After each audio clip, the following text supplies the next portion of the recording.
Je veux pas manger de chips pendant ta phase, j'ai peur que ça me déçue.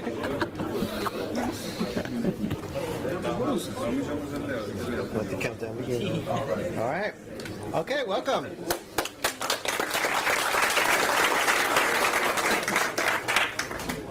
So, hello to everybody. I'm here today to present you Polymorph, a libre platform, libre video game platform. Yeah, so just to start, quite clear to narrow a bit what we're doing in Polymorph. The idea is to produce video games, interactive experiment, and live performance. So we are a group of people working on this. The crew, just to mention them because they are important. So Julien and I started the Polymorph project 6 months ago. Peter Herman and Balthazar, who is there, is two developers, and Louise joined us, and she's a choreographer and a Blender artist. So the background of the project, just to explain you a bit what I have in mind when I say interactive experiments and live performance. This project is called Tanukis, and it's a performance in which the avatar is a puppet, and I play with it real time, and a friend of mine, Loic, is doing the music, and so we perform on stage. And so it's mocap, played in real time, and then I activate effects and this kind of thing. I'm just going to skip a bit of it.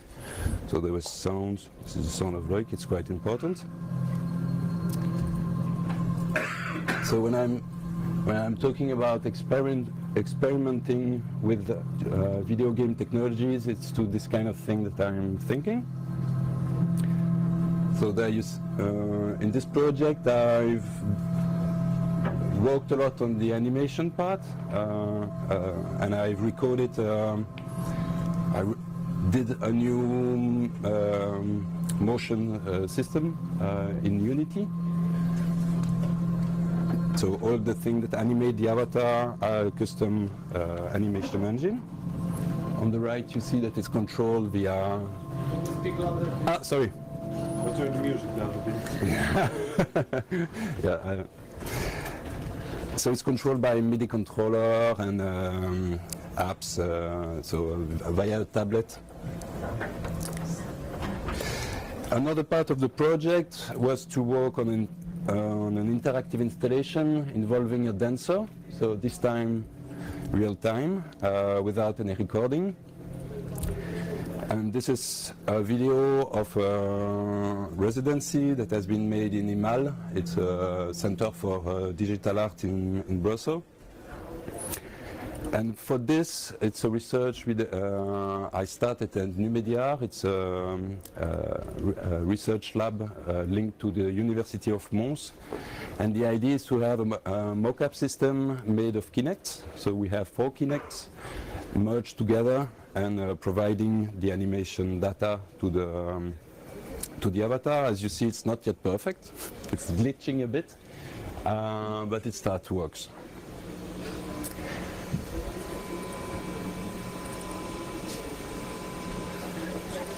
Yeah, not just a bit. But it's still under development. And just to skip a bit and show you that it's working also with several people in the room. So the idea of mixing several Kinects together enable us to do this kind of thing. So we have a bigger area covered by the Kinects, and we are also able to see people from different angles. So working on this project is 2 or 3 years I'm working on it. The main thing I didn't do in this project is the game engine itself, and I was using Unity. And so because I had some problem with it, I start to think about it. But I first have to present you the tools that I'm using before and that has influenced the way I did the Polymorph engine. So I'm coming from creative coding. I don't know if several of you know processing or open framework and this kind of stuff. So it's mainly text-based frameworks, simplified, really easy to get into hand. So I started with processing. It's an IDE with Java. I use Blender a lot also. I made some experimentation with Qt, and I worked a lot also with open framework, with C++ framework, and it's a thin layer above OpenGL. So it's very good. It do lots of things, but when you come to 3D game or more complex scenes, it doesn't do the job correctly. It's not powerful enough. So during 2 years, I started a quest, and the first thing I tried, as you saw, was Unity. And I'm starting a bit of a comparison here. Unity looks a bit like the replicator in my point of view. It's very nice, the design, everything is perfect. You have nice buttons at the top, it's very easy to use, and you can print nice stuff with that. But you cannot open the box. And I need to have access to the code, especially for the animation or to plug different libraries. It was too closed for me. So I tried another one, the Unreal Engine. It's open source, okay, it's the license forbids you to do things. But it was a good engine, the industrial one, and related to the power of the engine is the complexity of the engine. And I didn't wanted to go to start learning an engine for 1 year before doing something. I want to go a bit faster than that. So it forced me to reevaluate my needs and what I expected, and this is what I was searching for, in fact. It was different libraries with a guide to put them together, and the ability also to make it evolve with the time. So change piece, for instance, the physical engine, I want to be able to plug another one if I need to, change the sound engine, put whatever I want, and make tailor-made game engine depending on the project I'm working on. So choosing which piece I put together. And so I made a bit of research, and I end up by selecting these tools. So the Puredata, I was using it for 2 years, so it was quite directly in the pipe. It can do graphical interface, it can do real-time calculation, and it can do sounds, obviously, also. So it was directly in the pot. Ogre has been a bit more difficult to find because it was in shortlisted with Irrlicht. I don't know if some of you knows this engine. So it's an open source rendering engine also. But when I looked at the specs and the community behind, Ogre seems a better choice because there was much more things already prepared in Ogre. And when in June last year, they were releasing the version 2 of the engine. So it was, it seems to me a good choice. I wanted a physical engine into it, so I shortlisted Bullet also because it's very well documented and easy to use, and several other tools. So on the top of the screen is everything that I didn't do myself, and in the lower part, in-house, it's everything that comes from the project that I did before, like this is the animation engine for the avatar that coming from Tanuki, the multi-kinect system that I talked about also, and the mental player with the mental editor is a nonlinear timeline editor done by Yasin Septi, who is there. He's working actively on it for several years, and it allows you to really manage the timing of an interaction, of whatever you want, and to make transition between them. So I I said to everybody that I was going to do the project in June, so in July I start coding. And because I did Open Framework before and all kind of programming, I was thinking, yeah, okay, org will not be a huge issue. And yeah, yeah, that was not so easy. It took me about 2 months to really get into org, to get how it was working, all the layers and all the managers inside of it. And the idea of the Polymorph engine is to avoid you this state of mind and provide you something a bit more easy to use. So nowadays, okay, we are at version 0.1. I'm not taking too much risk here. It's really the first version. It's still really a pack of code. Not everything is debugged. Not everything is done to synchronize everything. But at least when you download the engine, you will get this. You will get Ogre, Bullet linked to Ogre. You will get a warper for Puredata, a link to SDL to send the sound to the graphical card, to the sound card, sorry. The gamepad things, etc. That was not included into Ogre. You get open source OSC, open sound control. So it's a UDP warper that allows you to communicate between many applications. I don't know if some of you knows about it, but it's quite common in creative coding and in live performance, this format.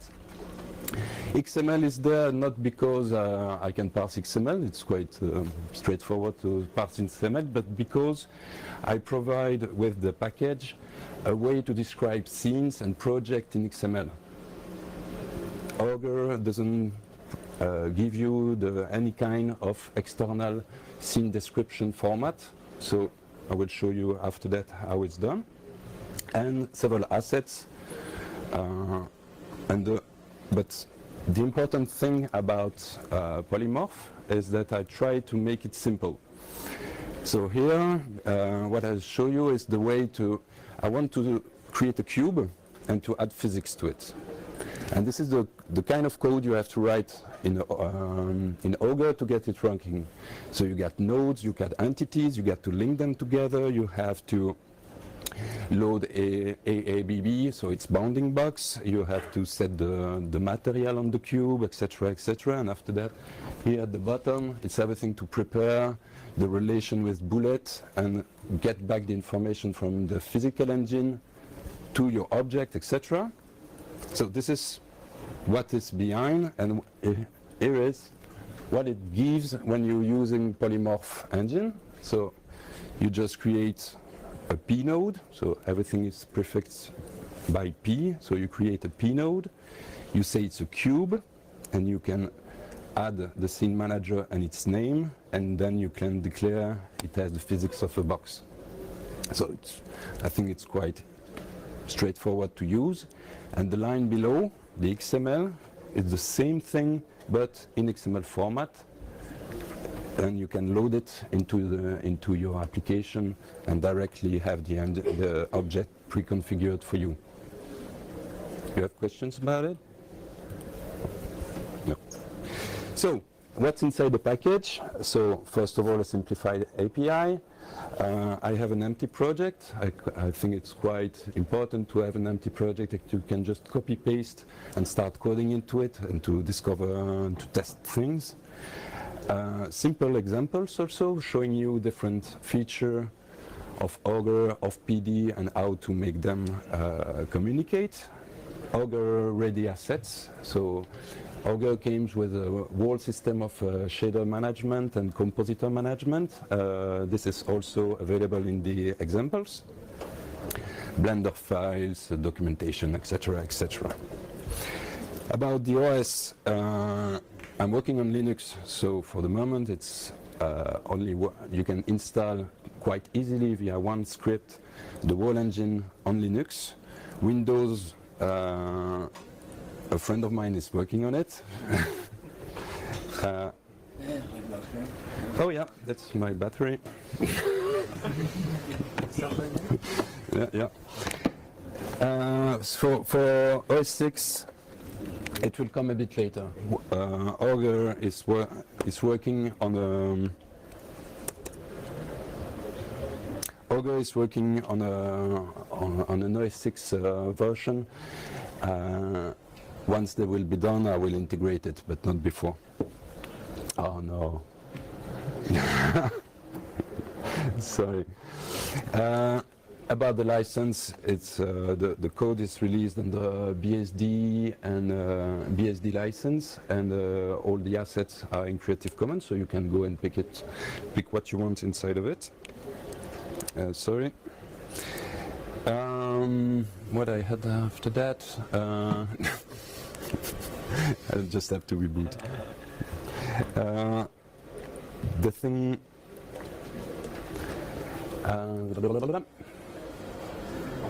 Yeah. Well, something important also. Yeah. Okay. Something important also is that the engine will evolve with the project we do with it. So it's not like we're going to wait to have a full engine to start building application. It will be a mix between development of the engine and project developments. So depending on the project we're taking, several features will appear. The first feature, the link with bullet, has been made for a project that I will show you.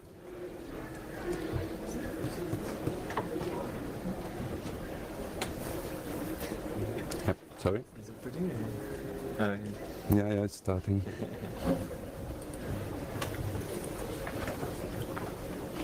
Yeah.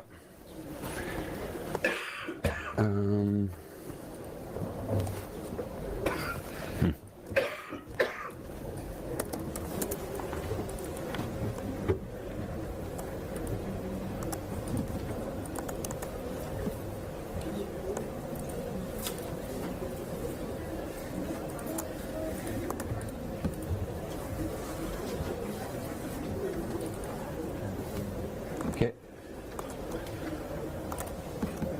So I'm gonna go back here and directly show you the demo. So this is the first project we are working on with the engine. It's called Tuning Score, and the idea here is to work on with an American choreographer who is called Lisa Nelson. And there is a publication about her work, and this game will give a 3D version of its theory. So it's a two-player game. You see the position of the other played online. So you play with somebody you don't know about. You see what the other is doing, and you can interact at the same time in the same physical environment, and make the object moves, propose transformation on the object, and so on. So the two players can pick the same object and play with it real time. So for those who have made a bit of physical engine, it's quite tricky to do because the two engines will desynchronize, so it will have to be synchronized all the time via the web. So this is the first project. After that, I wanted to show you the relation between Puredata and Polymorph. So I prepared to show you the integration.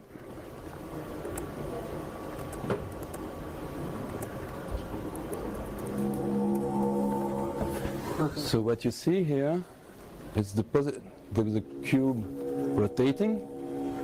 The X position of the cube make the pan change, and the distance made the volume change. And this is sent via OSC to Puredata to allow real-time editing.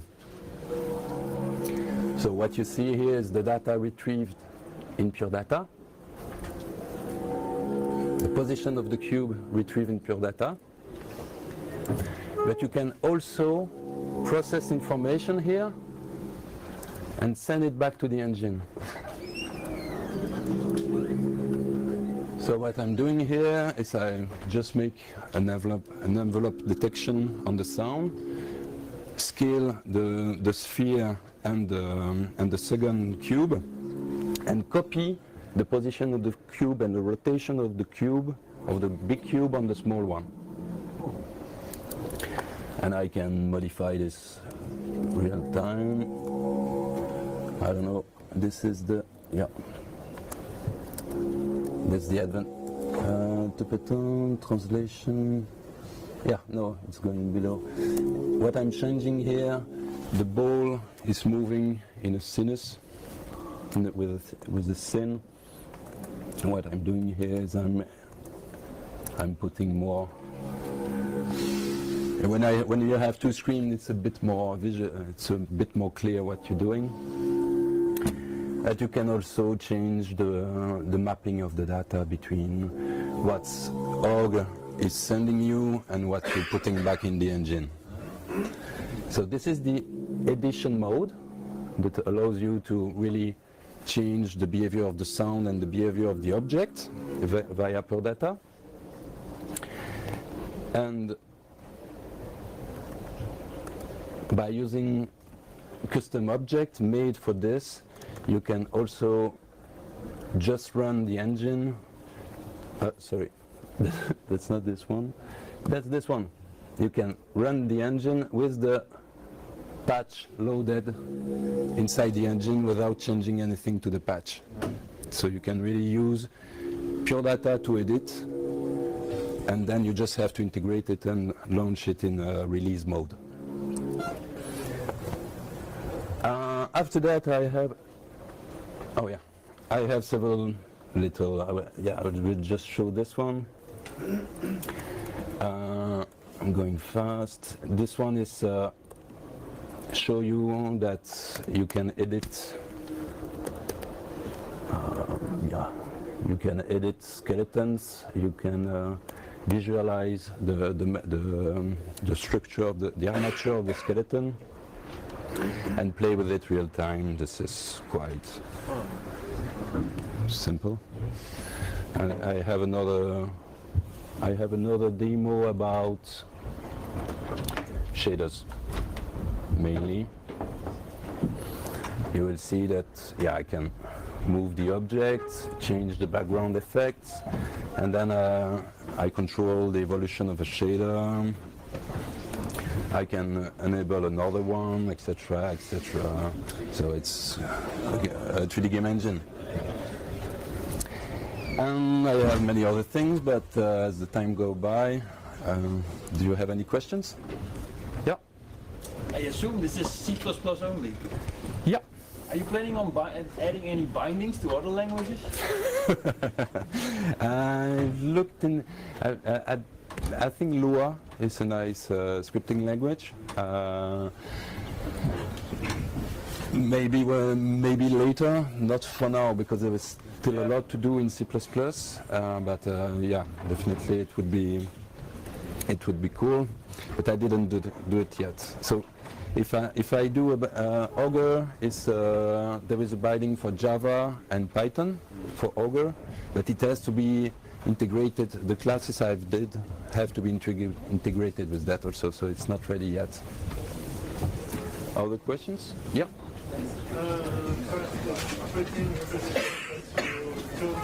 Sorry? It's pretty incredible that you told us that building your own engine would be simpler than mastering one already created. And I already used Ogre3D. Yeah. How did you manage to get good compile times for files? Compilation time. Compilation time. Yeah. The thing I did. Repeat the question. Yeah, Sorry? Can you repeat the question? Yeah.